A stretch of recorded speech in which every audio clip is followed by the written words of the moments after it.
nzabibabwira kugeza igihe nzabera umukecuru. Mwuka wera arahari kugira ngo mwibanire mwembi. Ntabwo ukeneye urutanse, ntabwo ukeneye muvuga ubutumwa w'igitangaza. Nicyo cyazanye mwuka wera. Yesu yavuze ngo ntazadusiga twenyine. Haleluya, ntazadusiga nk'imfubyi.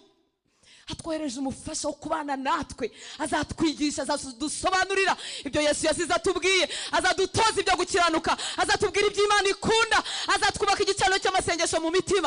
Abarinzi bateranye batateranye, uzasabana n'Imana bikunde. Ntukeneye umuntu n'ibinyoma, n'ibinyoma byo kugira ngo mutugirire gutari ku bundi. N'ibinyoma. Yesu araguhagije. Umukozi w'Imana iri imbere yawe ni kugira ngo agutoze ijambo ry'Imana, ni ukugira ngo akuyobore nk'uko nawe yayobowe n'abandi hambere.